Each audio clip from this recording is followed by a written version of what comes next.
I'm going to share today's or invite today's mystic guest. His name is Hafez. He's a very celebrated 14th century Persian poet. And this is one of my most favorite poems from him. And you will see why.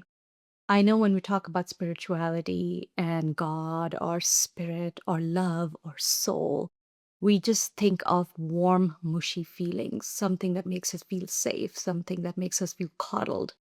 But this poem is actually reminding you of something that sometimes the soul, which is so patient, the spirit is so patient. It waits for lifetimes for you to awaken just a little bit. But sometimes, if it's ignored too long, it gets tired of speaking sweetly to you. And that's when all the amazing, interesting, challenging events take place in your life. That's when you know that the spirit has been trying to tell you something for a long time and maybe you haven't yet listened. And so, the name of the poem, Tired of Speaking Sweetly. Sometimes love wants to reach out and manhandle us, break up all of our teacup talk of God. If you had the courage and could give the beloved its choice, some nights it would just drag you around the room by your hair, ripping from your grip all those toys of the world that bring you no joy. Are you hearing it? Has that happened to you? Have you ever experienced those moments when it feels life is completely ripped out of your control? Your really well planned life, your well controlled life, in spite the best of your efforts, best of your planning, it feels like it's been ripped out of your hands and it's been tossed upside down. And all kind of events are happening, all kinds of things are happening that your consciousness, your mind, your ego, they're all trying to locate yourselves in, but you can't. And those are the moments he's talking about. Love wants to reach out and manhandle us. It wants to get rough with us in an effort to wake us up and break up all our teacup talk of God. You know, we have stages of growth. I've talked about this before. So when we first step into spirituality, we can begin with some very basic dogmatic ideas of God, and then we evolve from there. But if it is your time to evolve, and you're not letting go of that pacifier of what you believe is the role and your capacity to perceive God, spirit, source, intelligence, whichever name you want to use it with. It's like it's time to break this teacup talk of God. Since I have been practicing and teaching, it's been more than 12 years. People come to me wanting to know beyond what exists beyond their suffering, beyond their known idea of the world, of their existence. They want to know where they can find true joy, peace, healing. But I find that the moment they get what they want, just a little bit of the healing from whatever they're suffering from, they drop the techniques, they drop the tools, they drop the ideas that they learned, and go right back to that old version of the teacup talk of God. And it is very strange. At least to me, it's very strange. People want to forsake their traumatic past for a more peaceful, glorious future. But the moment they encounter the reality of the beloved, the reality of God, almost like a tremor begins to enter them. They start to become fearful of entering that space. Every single person, including me, I've encountered that space where you have reached the edge of the known idea of perceived notion of God. That's written in the books, that written in the philosophies, doesn't matter which one, that's religious in the religious doctrines. I mean, that's where we get our notion of God, right? But when you start to experience God, which means spirituality, you start to experience your spirit. You start to find that God really doesn't operate the way it's been written in all these stories. It acts in a way where it experiences what we are experiencing. It's almost like it exists within us and is going through the array of experiences that we are having. But that place can feel very strange. For that, we will have to put down this teacup, the story like, cartoon like version of what spirit is, what God is. And I find most people are very threatened to let go of their notion of God or religious doctrines or empty rituals, idol worshiping. I grew up in India, so there's a lot of that. So to let go of that is very difficult. We feel guilty for leaving something behind. I was working with a woman the other day who was born in the Islamic faith, and then she was introduced to Buddhism. Through Buddhism, she found so much of that mindfulness practice that brought healing to her life. And she's been doing that for almost like 20 years. But just out of the blue, she goes, sometimes, Priya, I feel guilty that I've let go of what I was born in. Like I'm doing something wrong. It's almost like I'm cheating on my religion. And that's the time that I have to remind them that you are evolving in spirituality, not devolving. But it's so interesting to watch that perspective. And that's probably happened to you too. So just checking in with you on that. He says, if you had the courage and could give the beloved its choice, some nights it would just drag you around the room by your hair. Oh, to allow the soul, the source intelligence, your destiny to play itself out. What would that look like? What would you have to give up to just surrender your life to your destiny? And whatever comes, you simply are committed to following through that. In Japji, we have a term for that, hukums, that the soul is constantly broadcasting these moment to moment to moment intentions through you. But very few of us have the capacity to listen to it. Children have it, and we beat it out of them. And then for those of us who do get called back into the soul's journey, we have to redevelop that art of listening. And to listen is one thing, but to act to what you hear as the intention of your soul, as the intention of your destiny, what it is asking me to do and how out of my comfort zone it is asking me to step out. That's a whole different ballgame, and you need two ingredients for that. Surrender. That means I have to surrender what my ego wants or prefers. I have to surrender that immediately in the moment. And the second ingredient is I need to access my courage. I need to access it. Courage means that I'm going to step over the boundary line of my comfort zone while being fully and acutely aware of the fear that I am dealing with. It's not saying that ignore the fear. It says know the fear, observe what the fear is telling you, and still choose to override it. That is courage. That, by definition, is courage. Surrender of the preferences and accessing your courage. And notice, for both of these qualities, you will have to defy your egoic self, which primarily dictates and rules your existence. So he says that sometimes the soul, if it's given its moment, it feels like it's dragging you through your life, grabbing you by the hair. So I would like to take a moment and see if you can close your eyes and acknowledge that those moments have happened in your life where the source intelligence had to shake you up. It ripped away your comfort from you.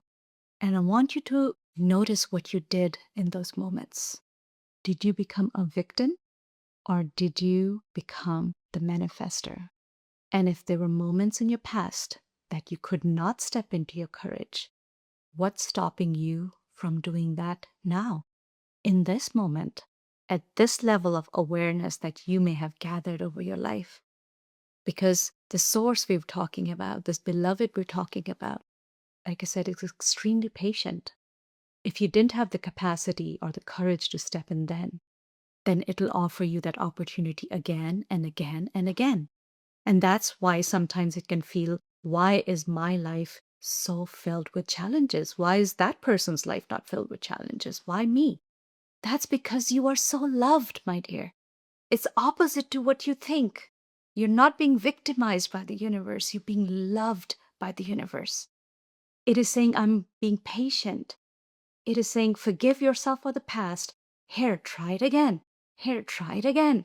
Try it again. But in those moments, to the ego, it feels so terrifying. It feels like you being abused by the universe. So it's like almost that's the analogy, being grabbed by your hair, being pulled around the room. That's what it feels like to the ego. So take notice of what's really happening within you. What is this divine play that's going on within you? What is your soul trying to do? What is your beloved trying to ask?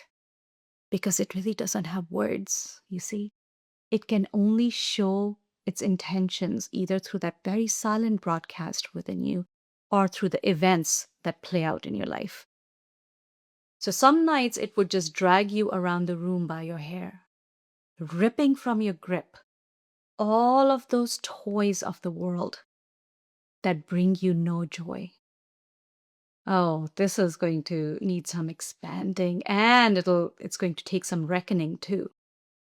Because your ego, your current identity, will never be willing to admit that the toys that you have filled your life with bring you no joy. You have determinedly validated all the reasons for numbing yourself from your own existence, from distancing yourself from your own destiny. You have validated those reasons so you don't have to feel the pain of the distance. Those are the toys he's talking about. Let me see if I can bring up a few and start that thinking process for you. I find that when we experience a challenge, each challenge is asking us to grow into a certain capacity, right? And when we do step into that with courage and surrender, the end result of it is not the fulfillment of something outside of you. It's the experience that gets generated within you as just a sense of fulfillment, a deep sense of self-respect and self-worth that I've already said to you many times that no one can take away from you. And when you start playing in that realm, you start playing with fire almost, the fire of destroying your ego, your egoic structures, your old belief systems, your idea of victimizations. Like you have to destroy these and you have to play with fire with that. So it's a dangerous play when it's looked at from the outside. Some of your relationships will get destroyed in the process. Very dangerous. But those who really truly start to enjoy playing in this realm, then you realize that the older toys that I was filling my life with, just useless relationships that are only sucking your time and energy and space. The endless obligations, structures of obligations you've created around you so you don't have to feel alone or purposeless. Those are useless toys. You're just filling your life up with them. But it's up to you to sit and determine what those are. You have to be extremely truthful with yourself. Extremely truthful. That is the hardest thing to do. And that is why in all the ancient spiritual sciences, it is talked about having a spiritual teacher. Because it's these hidden spots are very difficult to recognize. Your ego will blind you to them. It won't let you recognize them. Because if you do see them, you will be in pain. You will be in conflict. And conflict is not okay with the ego. Ego wants comfort. So even if things are not working for you, even some friendships are not working for you, some relationships are not working for you, because they're familiar and they're keeping your life comfortable enough, you stay in them and you continue to sacrifice the calling of the soul. So in very simple terms, this is at least a few things that I have noticed when I talk to people. I am forever lost if ... What's your answer to that? I have to have ... I cannot live without ... I can't control my impulse for ... What is that? I can't give up ... What are those? Write them down if you can. I can't wake up early for meditation because I have a late night show. My regular routine is I have to stay up That's the way I connect to my significant other by staying up, or that's how I connect with my significant other by smoking pot. These are all the excuses you will find. I don't have dedicated time for self inquiry because I can be alone because. Start to ask yourself these questions, and right there you will have clues about all the toys that Hafiz is talking about. So he says, some nights it would just drag you around the room by your hair, ripping from your grip. So, in those moments that feel so challenging, like completely out of the blue, this challenge pops into our life and we get shocked. In those moments, the soul has just literally ripped away that toy from you. It says, no, you can't have this comfort blanket any longer. I'm going to rip that away from you so you get up and get going. Please notice that's what is happening in your life in all of those moments. It's literally just taking away your security blanket from you because you've outgrown it. If you still needed it, the universe is kind enough to let you have it. It understands the process of growth because it created us. It created the processes of growth and evolution. So if you are not ready, if you were not ready, it would not have ripped that security blanket from you. If it did get ripped from you, the only reason is because you are ready to wake up and evolve into the next stage. Type a few comments. What are your toys? What did you become aware as some of your toys that you are so afraid of losing? Take ownership. That courage is truly a blessing. It's a way of giving yourself, handing yourself over to salvation in a way. You become your own savior when you start to recognize the falsities, the hidden spaces of your life. And only when you recognize those hidden spaces can you make an effort, a concerted effort to climb out of those space and into the light. And I find that attachment to the family obligation. People say, my children are young, so stepping into spirituality or having a time in the morning for meditation is just not a possibility for me. But that is an excuse. I know that because I've done it. It is possible. It requires that 100% commitment. It requires the courage to put your relationship with your beloved ahead of your relationship with everybody without guilt. And usually there's guilt in the beginning. It makes you feel like I'm being selfish for putting this time with myself ahead of my time with my children, with my significant other, with my family. And that's how deeply ingrained this idea of family has been in our mind. But please know, if you form a relationship with your beloved, all of your other relationships will start to refine. They will start to actually be based in truth, not obligation. It did take me a while to realize that too, but once it's become so clear, now that's why I can say it with such confidence that your relationship with your beloved has to be upfront. So even when it is time for your soul to teach you the next evolution, and it feels so daunting to the ego, your firm foundation in your relationship with your source will not make it feel so jarring. It will not make it feel like the universe is abusing you. It will not feel like that anymore. It'll feel like a blessing, like, okay, if the universe feels I'm ready for the next step, then I am going to take ownership of that. I'm being blessed with that, to love my soul without guilt and not put it first. Yes. Thank you all. I love you all.